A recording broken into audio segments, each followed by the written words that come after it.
So as traders, this profession is the greatest mirror game of all time. There's a constant mirror in front of you, and it's staring right back at you. So of any profession, in my opinion, because the feedback loop is so quick, the game of finance has to be 90% mental. You better know who you are walking in, because we're projecting on Mr. Market. We think it's us versus them, but really it's 1v1. It's me versus me. How do you think somebody could prove to themselves that, no, this is a mindset thing versus, I've got the strategy, it works, I've got an edge, why am I not making money? I got a strategy, it works. All right, so you on a boat in Saint-Tropez right now? No, why? Well, the market. No, it's mental. If you tell yourself that my strategy works, but I'm not making money, you have to answer that question. Why? Because my strategy works, okay, that's a pro, but I'm not making money. All right, that's a con. Then what the hell is happening in the middle? Hate to break it to you. It starts with a Y, ends with a U. You. All right, folks, welcome to Trading Up. We've got Evan Marks in the house. Now, this guy's a mental performance coach. He's been coaching hedge funds, pro athletes for years, and this guy is one of the best in the business at it. So we're going to hear all about how he can help you as a trader today. So let's dive in and welcome to the show. So, Evan, first of all, welcome to the show. Well, thank you so much for having me. I love speaking to a good man from New Zealand. Yeah. I've been a fan of yours for a while. Thanks for having me. Awesome. Well, look, to start off with, just to give the guys a bit of a background, how did you get into this whole game around helping people with mindset? You know, it's pretty interesting. I'm 53 years old, and I spent 25 years on Wall Street. I had a great career. Was with two different hedge funds. Was a partner at the last one. And when I was 46 years old, everything was going in the right direction. You know, probably at the top of my game, and I thought I had a heart attack. And so I'm sitting in a car talking to my assistant. I said, I think something's wrong. But I got to remind you that I've already blown my knees out twice. I have a total implant shoulder. So for me, I was never an alarmist. I'm like, you know what? I'll just deal with it.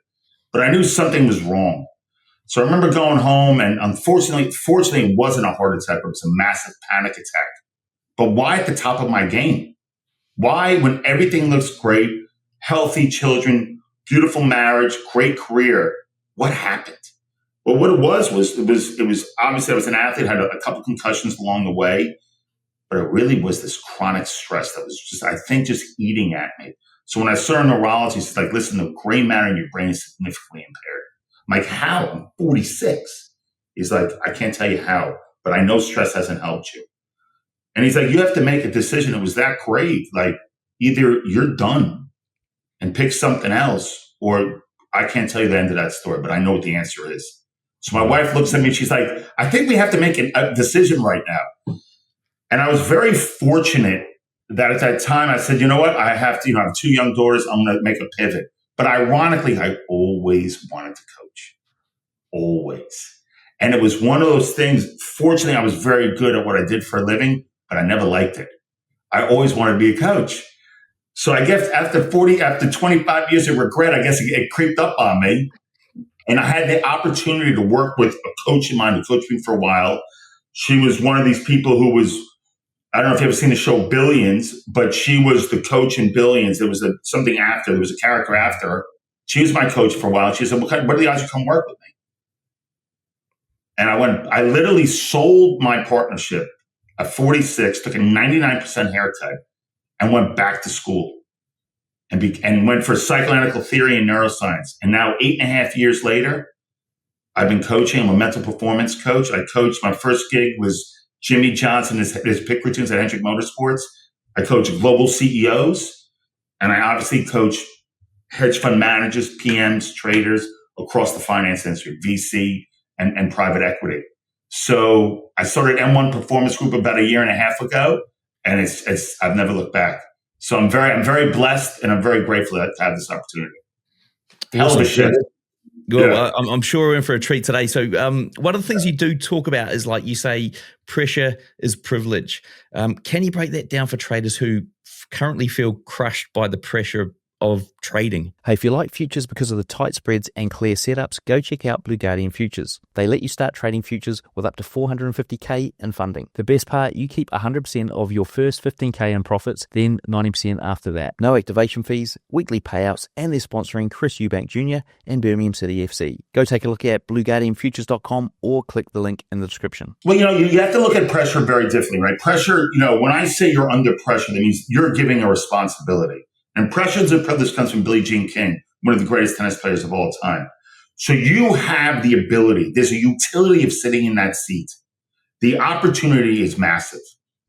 And there's significant pressure in that seat. The question is, how do you handle that pressure?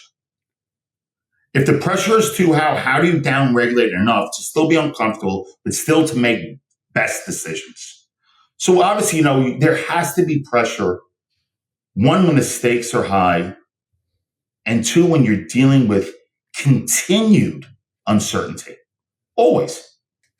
So I always tell people, you have to be very comfortable with the uncertainty. Like, it's going to be there, but you have to be, you have to be very uncomfortable with the uncertainty because it's going to be there. But you have to be extremely confident in your behavior. So what I do for a living, I'm all about emotions.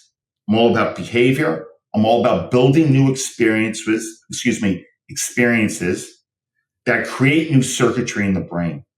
So when we used to feel a certain way, we would unconsciously behave a way, and we get the same experience. We can still feel a certain way, but we could behave differently that creates a new experience in the brain that becomes, through repetition, our new default circuitry in our brain. Right? So you have to be aware of this. We were talking about your app earlier. You have a priming app coming out. It's a reminder. How do we remember to do certain things? That's consciousness, isn't it? Because if we don't remember to do things, what do? We stay in this vicious loop. And we're waiting for this Herculean event to change us, when actually that doesn't have to happen. It has to be these small reminders, moments of mental space to create change. So now when you say pressure is a privilege, where else in the world, I always say like Wall Street's the last bastion of wealth, that you have unlimited possibilities. But we know performance is a very simple equation. Performance equals potential minus interferences. We obviously know what potential is, and we think we have it. But do you really know what interferences are? I'll reframe it a little different for traders. We all want to have that intuitive feel. But do you really know when we talk about intuition against impulsivity, do you really know what your impulsivities are? So as we're trying to chase potential, there's an anchor still there that's repetitive. That's the first thing you have to look at. So when we say pressure is a privilege, it is. But we have to know how to make best decisions under pressure, right? Because you need pressure to grow. Yeah. Yeah. Look, I mean, it's interesting that. I mean, I think it's easier said than done, because obviously that to make that happen is going to be quite a big shift. But before we dive into that kind of stuff, I mean, you've coached like hedge fund managers, NASCAR pit crews. What kind of mental traits do they all share at an elite level? They're not there yet. It's they know they're not perfect, but there's a slight obsessiveness to growth. There's massive curiosity of what if. It's amazing. Like if I told you right now, I said, man, you're perfect the way you are. You would say, I don't want to be perfect, Evan. I have so much more growth in me. That's how they think. So now, as opposed to me saying, you're the best, that's it. You're not going to get better. They're like, no way. Because they really believe in this capability gap. It's almost like we're in the second inning. There is so much more I have in the tank of possibility that please don't tell me that. But please show me the different roads I can use to grow. That is the difference. But by the way, I want to say this is not void of fears of judgment, anger, frustration, rage, embarrassment, rejection. We all feel it. So when we look at these people, you think there's ice in their veins. It's total, if I can curse on this thing, bullshit. It's total bullshit. However, they know how to use these so-called negative emotions to their advantage. Because remember, these perceived negative emotions carry immense amounts of energy intensity. So imagine if we tied a new behavior to this energy level, what the outcome could be. And that's what we do. Right? So it's almost like, I don't want to feel this way. Well, you know what? You're going to feel this way. So let go of the rope. But what I'm saying is, as opposed to it being a foe, what happens if, right? That's the curiosity. It becomes an ally. Yeah. What happens? The pain from the past is actually ignition. And it's not a fairy tale. This is what I do. This is what people do. When you look at the greatest athletes, the greatest traders, the greatest businessmen, it hasn't been a linear path. So we often hear that you learn everything from struggle, which is so true. But by the way, you learn a lot from success too. Because in order to stay the best, you're expected to be the best. But if you're the best, it means it's over. So there's a constant evolution of thriving to get better. It reminds me of Michael Jordan in The Last Dance. And he's like, I think there was a story where he was basically saying, oh, look, I met the coach of the other team the night before at dinner, or he came to the table and he didn't acknowledge me. And he used that disappointment to absolutely destroy the team the next day. You didn't feel validated, right? Yeah. And this is MJ. Like, you better validate, but he didn't. So where'd that come? That must have come from something. And definitely from his past, where he didn't feel when he didn't make his high school team. Yeah. Right. We know that whole story, right? So that one guy not validating MJ, who wasn't the guy who decided who made the team in high school, but he represented somebody. So as opposed to MJ crumbling, which we know he doesn't, we're all aware of that one, he used it as fuel. So what I'm saying is that we all have that ability, but it has to be a conscious choice. But we don't have to go out almost act in rage. What I'm saying is there's a way to channel that energy, to slow it down, still using the gas in order to speed up. And that's the act of intentionality. So as opposed of it keep us against this vicious loop that we're no longer getting better, there is 100% way, 100 for us to help us. Hey folks, what a view behind me. I'm at Black Bull Markets headquarters here in Auckland, New Zealand. Speaking of views, you can get TradingView paid plans for free at Black Bull Markets, and you can also get a 100% deposit bonus for your first deposit up to $1,000. All you need to do is click the Trading Nut link in the description below. So if I'm, everyday Joe trader and I'm sitting down at my desk, I'm not a professional. I'm just like, I've got a day job and I'm just doing this in the evening to try and make some extra cash or whatever it is. Or I want to transition into this. What kind of thing could they actually go back and or use from their life, or how could they discover something that they could use to then get themselves in that state, which we've just talked about, where, Jordan was able to do that and what you've just described? Is there something they could look at and go, let me just pick something, or do they have to have somebody else identify it for them? How can you do that yourself at the end of the show and walk away and go, I'm gonna try and find something? I think being a part-time trader is very difficult, by the way, because trading is not a hobby. You'll get your head handed to you. I mean, literally handed to you. And I'll say that right off the bat. But if you're starting to groom yourself as a trader, let's say you're in this career transition, right? You're a 9-to-5 guy, but you're enamored by the markets. Trading has intrigued you. Because we always say trading is the greatest self-development game in the world. Yeah. So obviously, not everybody has the luxury of just quitting work and just jumping into trading, right? We have to be realistic. So the real question is, Ev, how do I actually get ready to make this leap? This may sound extremely counterintuitive. What time do you go to bed at night? What time do you wake up in the morning? Where's your structure in your day? Are you working out? Are you eating right? Are you boozing less? Where's your mind? If you start having discipline and consistency, right? Consistency with evidence builds confidence. Because the trading arena is one of the most difficult arenas in the world because there's a feedback loop that is fast. There's no place in the world where you can feel every emotion in 16 minutes. So obviously you're not ready for that yet, right? Because you haven't sat down. You don't have the experience. So what's a way that we could, going back to our conversation before this began, this priming, how do I start building consistent routines that I can trust myself, right? So it's one of the, let's say, I'll give you an example. This may sound idiotic to many people, but it's not. Take a cold shower. I mean, cold shower. I want to take a cold shower. Well, we know it's good for you, but it's very unpleasant. I've been doing it forever, but I like unpleasant things. But all of a sudden you start challenging yourself to things you don't want to do, and it's conscious. So as you jump into the shower, there's activation. I don't want to do this. This is going to suck. Then you get in, and now it really sucks. You slow down your breath because you have to. You start to do things like that. You start to trust yourself.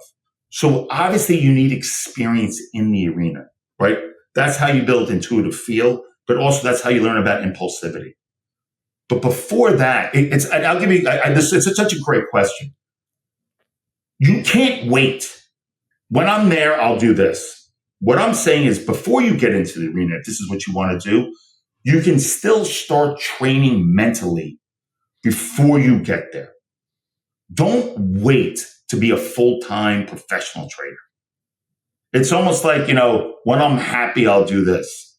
It doesn't work that way. Yeah. Start now.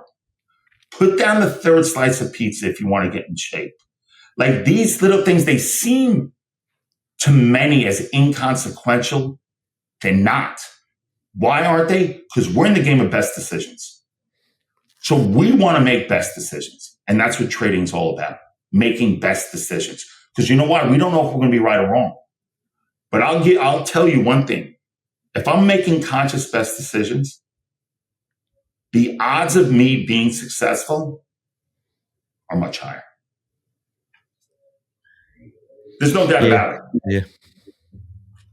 So that answers that question. Yeah, it is like, that we actually have touched on that before in other shows. And in fact, recently where the structure of a day is, how you structure your day is so important.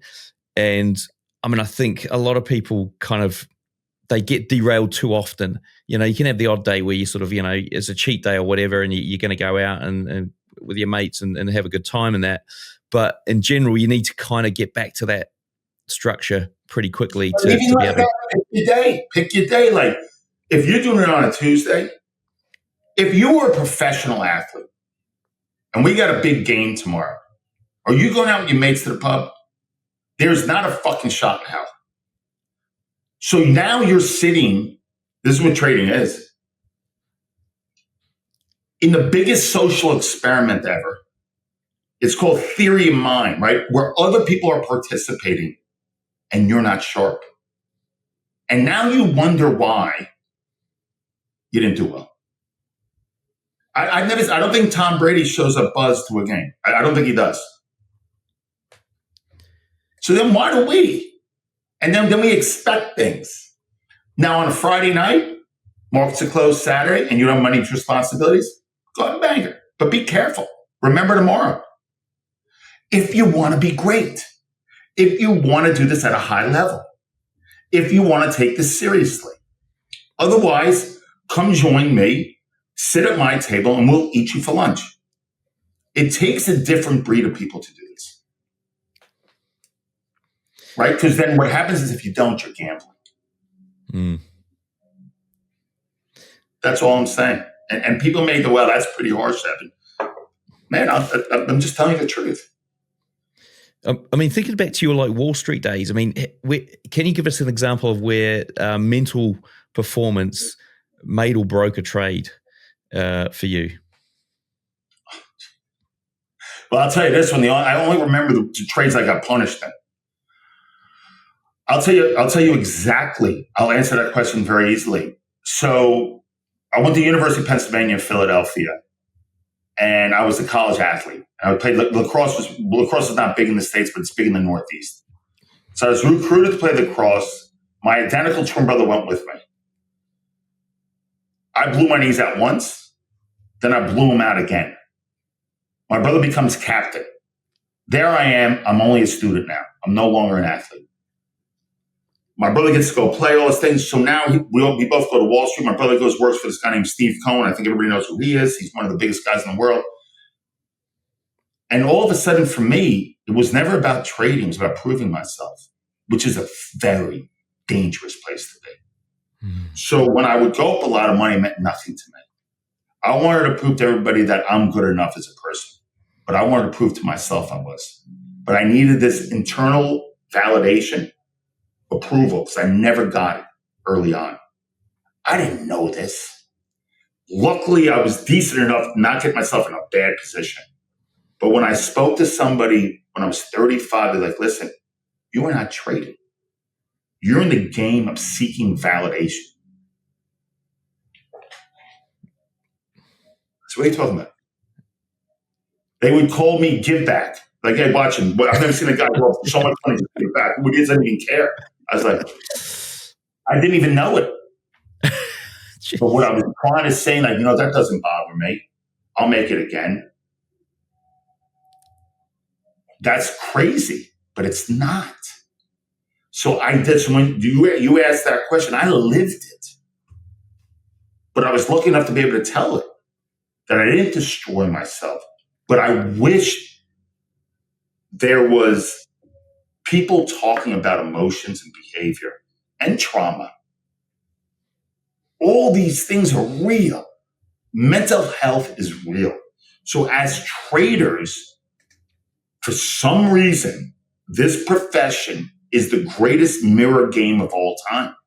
There's a constant mirror in front of you. And it's staring right back at you.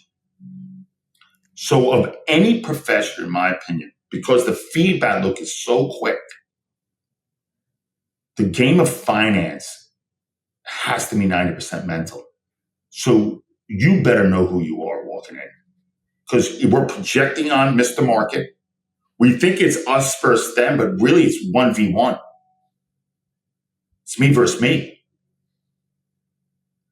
We could go into this question, that when you asked me that question, because all of a sudden it opened up a lot of things in me. We could talk about this for 7 hours. Yeah, about how mental this game is. Yeah, you can tell by my answer. It was amazing. And I think that's drove me to become a coach. If I'm experiencing this, and I had some great coaches. I had Ori Kied as a coach, who's the godfather of mental performance for trading. But all he would say sometimes was, do more work, get bigger. I'm like, I'm doing that, but there's another issue going on that I'm not aware of, right? And it was this emotional side. It was this psychoanalytical from the past that kept repeating itself because it was unconscious. And it would just show its head up constantly. And I try to wave it off. But what happens when you do that? It gets bigger, bigger. Hey, if candlesticks still confuse you, they're costing you more than you think. My private mentor JJ's decoded 25,000 hours of trading into one better candlestick. Click the link in the description or visit tradingnut.com to watch the free video and grab the free guide. And so was there a time when you kind of realized, you thought, oh, hang on a sec, I think I've actually got over a hurdle here because for whatever reason, something had changed and you just like, and was it sort of unconscious in terms of like, you didn't know that it actually happened, but then you kind of realized it happened? When you look back and thought, hang on a sec. I think there was signs, right? There was some destructive behavior happening, right? Even though I was doing well, right? So I didn't feel like I deserved it, right? Whatever, all these things, by the way, are true. I didn't think I deserved success. We can go on for hours about this stuff. The booze picked up a little bit, even though things look good on paper. All this, I didn't resolve. I didn't talk about it. I thought it was a weakness. But we know now, like my coaching practice, it's the game of truth. Because if we don't acknowledge and verbalize what is going on. And by the way, sometimes we don't know it immediately. We just don't. But the more we're expressive and talk about things, I wish I was doing this. I wish I was doing this at 18. But I thought it was a weakness. I'm like, nobody's going to see me sweat. Meanwhile, I'm melting inside. Right? But it wasn't like, I'm 53. I guess people didn't want to talk about this stuff. But now people talk about it. So if we're allowed to talk about our emotions and feelings and past traumas, fucking you better believe you better do it. It is the thing that unlocks potential. Because when we talked about performance equals potential minus interferences, what do you think interferences are? And interferences are not things may have happened to you. But either you're going to be a victim to it and live in victimhood. When something happens to you once, you're a victim. But if you keep replaying it in your mind, now you're living in victimhood, right? So now, even though we probably were not the problem in the beginning, we become the problem now, right? And that's not, I am compassionate, empathetic, 100%. But we have to become the solution now, right? So you have to become conscious of what's going on. And so what habits from sports should traders adopt right now? I think your priming should be spot on with athletes, which is, what time do you wake up in the morning? How do you feed yourself nutrition wise and verbally?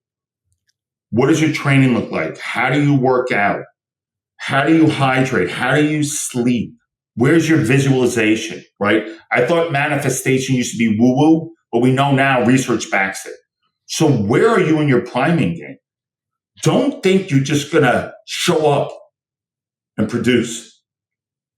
And I know I keep, because I'm looking forward for your app to come out. But all these things have to be done if you want to be great. If you really want to be consistent in the longevity of this game, the mental priming has to be there. It has to. Now, I'm not saying you can't have little spikes of success, but the longevity of the game, and there's some people say, I don't do any of this, then you're a 2%er, right? Then it's 2% of the game. The people I coach who are incredibly successful, this is what we do. You have to prime yourself. There's got to be a routine, a structure that you live by. Messi, Brady, LeBron, I'll throw the great Kobe in there. You think they just winged it? Do you really think they did that? And these are the best. Yeah. They could have been like, you know what? Let me kick back. I've already done it. No. So I always say, if they're doing it, why aren't we doing it? Yeah. Now, do you have to be as crazy as them? You do whatever you want. I don't know. I wake up at 4:30 in the morning still. I'm 53. I sauna, I cold plunge, I stretch every morning. Every morning. I don't even trade anymore. But I know I'm a coach and I want to be clean. I want to have clarity. I want to be in my rhythm. So then why am I not doing it? So maybe I'm not, listen, I'm not even coaching to trading. I've lived both those lives, and I like being a coach right now, to be honest with you. The trading thing got me, and I love it. But you have to prime yourself. One, it's so healthy for your brain. But more than anything else, you start to really trust yourself that you are doing the things you need to do to be successful. And you deserve it. Mm. To me, that's big. Being able to trust yourself. Listen, we're not going to win every trade. But how do we reset, recover, down-regulate, put mental space so we can come back again? People always say every trade is independent of the next. Obviously, intellectually it is, but it's total bullshit. There's residue that comes with each trade. Whether you like it or not. I don't care if a coach says that's not true. It's totally true. Totally true. If you haven't traded, maybe you may believe that, but as a trader, it's totally true. Mm. If that is true, how are we able to vocalize how we feel about that trade to down regulate so we're not in a heightened state to make best decisions in the next one? That's what we do. That's reality. It has to be this way. So when we talk about the mental priming game, we know we're consistent here. The residue is a real thing, and I think people just struggle to even realize it themselves that you know, or even notice that they've got this mental residue. And by the way, you know what? I'm all right. No, you're not all right. So, and this goes back to my story when I was an athlete. It's all right not to be all right. Say, hey, by the way, I'm frustrated. I'm angry that I just repeated this. You can't think it. It's got to come out of your mouth. You got to vocalize it. Now it's in the light. It's all right not to be all right, but it's not all right to pretend that you aren't. If I could have one thing in this conversation, it's all right not to be all right, but it's all right to pretend that you aren't. Let me tell you something. I deal with guys who run from 100 to billions. We're all the same. But how do you deal with it? Well, you got to acknowledge it. And by the way, when you're doing well, same thing. Ed, I feel like king. I'm like, oh boy, here we go. Down-regulate quick. I know you feel like a king. What do we need to do now? How do we have to get you back to a level where we're making best decisions? Or you come out, we mess it, we make a bad error. We do something else. All right. Whoa. I'm so frustrated. Take that proverbial step back. Okay, I know I'm frustrated right now. Say it. It's got to leave your mouth so you can hear it. All right. What do I need to be doing right now to get back on track? Okay, I got to slow down. I got to recognize how I'm feeling. What do I need to do next? It could be 1, take a walk. 2, just get up, get bigger, open up your body, right? Because we know when we're like this, that's rigidity. Can't make good decisions, right? We want to be open and fluid. You can see it. Okay, let me just take a breath. How am I feeling right now? I'm still nervous. Okay, man, let me just take another breath, right? That's consciousness. That is down regulating. That is understanding. But that's not like, I'll be all right. You won't, right? So when you want to get better, acknowledge what is going on. Because what happens then is that these triggers become less and less. The intensity and frequency become less and less. Why? Because you've trained at it. So as we push these things away, they grow in intensity. But the better we're at acknowledging them and verbalizing them, putting a different behavior, which creates a new experience and circuitry when the brain improves, that's where we want to be. So you have to grow up and say, I'm allowed to feel this way, but I also have to be able to vocalize and acknowledge it. Obviously, nobody wants to feel invalidated. Nobody wants to feel rejected. Nobody wants to feel judged. But you know what? They're real. So acknowledge it and then choose behavior. That's some great advice there, folks. Now stepping back to, I suppose, more, at a higher level, you know, a lot of traders subconsciously might fear success and sabotage their edge without even realizing it. I mean, why do they fear success? I think is the first thing. Why do they fear success, and how can they overcome it? You know, it's obviously a great question. So there's a lot of different answers to that question, but I'll give you a couple of them. So when we win, the expectations of winning are always there, right? Oh man, great year. Now we got to do better. Now we got to do better. Now we got to do better, right? But what happens if we don't do better? So there's a fear of failure. There's a fear of inadequacy. Believe it or not. So it's real. So that's one of these things when my team, we always talk about 0-0 mindset. All right, this is how I feel. I feel inadequate right now if I don't do well again. Now, why is that important to say? Because you're acknowledging it. It's a real feeling. I said, okay, day one, what do we need to be doing? So now we're back in that 0-0 mindset, right? We're still acknowledging how we feel, but we're pouncing on behavior. And now we get back into that rhythm. That's one example. Two, our caregivers, right? Let's say our fathers were made less than we did, and we didn't want to feel bigger than them because we feel bad. So we've been learned, like the people who make a lot of money, which is true, or bad, or whatever it may be. So our association to money is different. So now in this game of trading, the fear of I'm better than other people is very scary because we've been told that we shouldn't be all these things, right? That's psychological. That's literally programming. That's another one. So, I mean, those are just two. There are so many things why we feel we don't deserve it. One is, you know what? I didn't work that hard and I still made a lot of money. I don't deserve this. How about them apples, right? What about that? Yeah. So is there truth to it? There's truth to all of it. But it's our job to acknowledge and say, okay, and it's not crazy. Any of this is not crazy. But if we keep acting on it, it's not healthy. So how on the mental side of this game are we giving people permission to feel this way, but also acknowledging the fact that we can change? So when you feel a certain way, it's not nuts. It's really not. But what's nuts is if you keep doing the same thing over and over again, expecting different results. That's a little nutty, right? Yeah. So trading is one of those things where, like, that's why it's so mental. But I will say this one and say this to people who listen to this. It doesn't have to be a Herculean event to change. It doesn't. It's small steps of consciousness through repetition and consistency, which is obviously the same thing.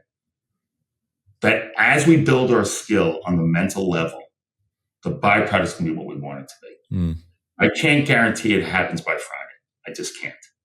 Yeah. But what I can say is as you go down this journey, you start to build a strong mental foundation where you have consistency, you have confidence, and you have trust in yourself. Mm. And then we can leverage the crap out of it. And that's fun. But the reward really is, wow, I just did this. I just did this. And it's really the byproduct is the cash, the P&L. Listen, I like to win like everybody else. Listen, I'm a trader, right? I need results. But how I think about results is very different.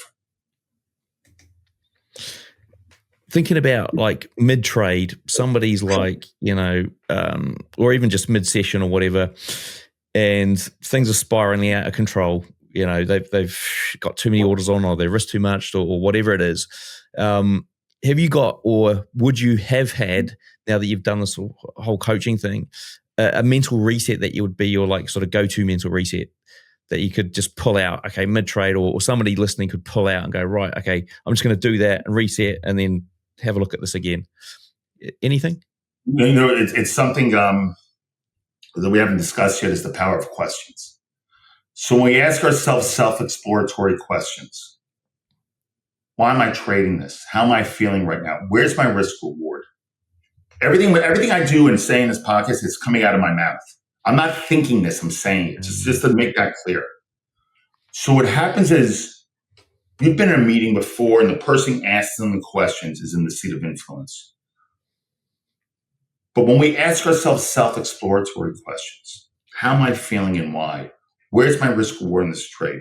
Trades where I'm so excited. All right, I know when I'm excited, I usually don't make best decisions. So what should I be doing now? These are questions. But when we ask ourselves self-exploratory questions, we are actually in the seat of influence for ourselves, right? Because it's like, oh, if I forget to breathe, I forget to ask questions. That means we're unconscious. That means emotions are driving the train. We want to be driving the train, right? Decision-making needs to be driving the train. So when you ask this question, whether the trade's going well, this, that, to take that proverbial step back, and this is all training. All right. Obviously, I feel good right now. I feel kind of high, a little euphoric. Where's my risk reward now? Where do I need to be in this trade? Like I used to tell my assistant, dude, we are crushing this. And he'd go, how much you want to sell? I go, a third. So he knew when I got excited like that, as opposed to, which we wouldn't really add, we just stay in the trade and try to milk every dime out of it. He knew we had to sell some, right?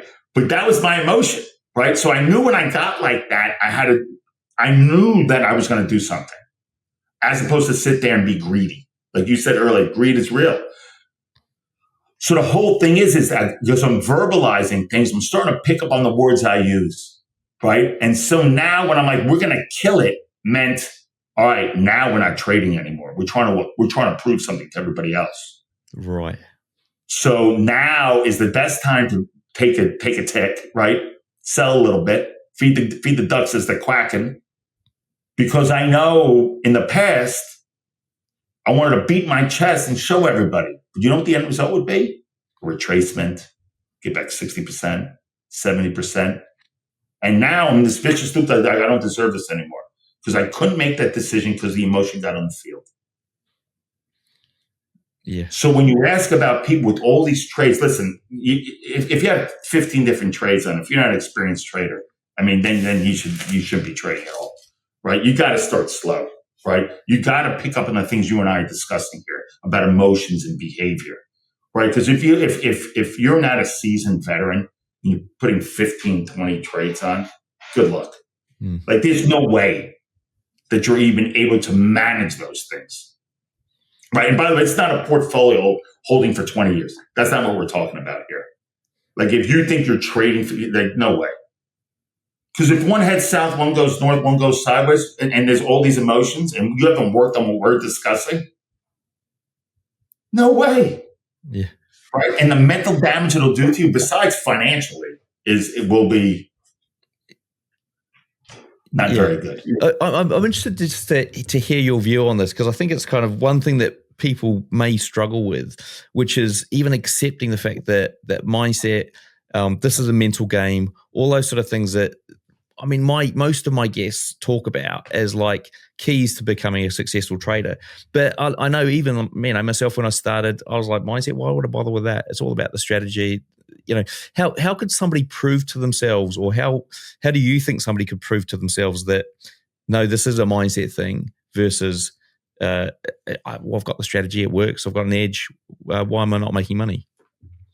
It's like a proof. It's just that you might know the answer, but you know. I got a strategy and it works. All right. So you on a boat in Saint-Tropez right now? No. Why? Well, the market. No, it's mental. Right. And by the way, you don't know if your strategy is not working if you're not mentally, if you don't believe in mental performance. Right. Because what happens is we have no idea the strategy works because you're all over the place. You are not consistent in your behavior. Right. There's got to be consistency somewhere. Right. You can't tweak inconsistency. So if you don't think the mental game, first of all, if you don't think the mental game is real in trading, come sit at my table, right? And make sure your bank account's sitting up tight. We'll take it right away. That's one. And two is that if you tell yourself that my strategy works, but I'm not making money, you have to answer that question. Why? Because my strategy works, okay, that's a pro, but I'm not making money. All right, that's a con. Then what the hell is happening in the middle? Hate to break it to you. It starts with a Y, ends with a U. You. Yeah. And that's mental. And I think that's where people get, they get lost there, right? They get lost because they go, maybe the strategy doesn't work. And then they switch the strategy, and then the loop just continues. They don't want to face their feelings, though, right? Yeah. Or they just don't want to say that they're the problem, right? Yeah. Because if they're the problem, they have to be the solution. I'd rather be the solution. I'd rather be the problem, because then I can control certain things. I can't control Mr. Market. I just can't. It's uncertain. But I sure as hell can control what I do. Now, does that mean I'm going to be right all the time? Fucking course not. But I'll tell you one thing, it gives you better odds.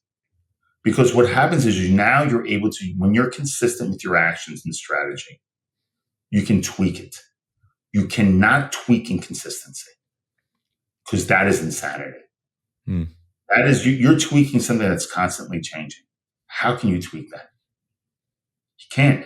So basically, the reason we have a strategy is that we're trying to build certainty in certain markets, right?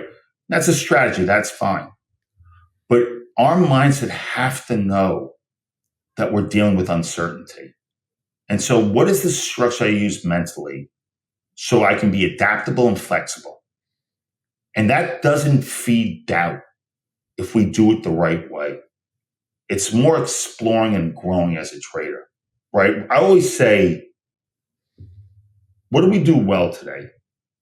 And maybe that column has a bagel in it. It's got nothing in it. Next question should be, what do I need to do to get better? But that can't just happen once. When people journal, they journal when things are bad. Journal when things are good. We know that when things are going well, and we're able to down-regulate, get back to that equilibrium where we can make best decisions, give or take. But when we write about things we've done well, I'm not saying that you need a cowboy cheerleading party, but you have to give yourself a little bit of credit. Because we know neurologically, giving ourselves a little bit of credit helps form pathways, right? Because you are not the greatest, but you are not the worst. So we have to live in this middle as a performer of improvement and growth. Hey, look, Evan, it's been fantastic having you on. What's the best way for traders to find out more about you? I have a wonderful social media team. So we are on LinkedIn at Evan Marks. We are emark72 on Instagram. We also have a website. It's called m1performancegroup.com, where we have all the podcasts we've been on, what we actually do here at M1 and all these great things. And we also have a discovery button there where if you feel like, and if you're a professional trader and you take this game seriously, please reach out if you want to have a discussion with me. Awesome. Well, folks, what we'll do is we'll link up to his show notes page down there and put all those links in it. Whilst you're down there, hit subscribe, like, and the notifications bell, and we'll see you in the next one.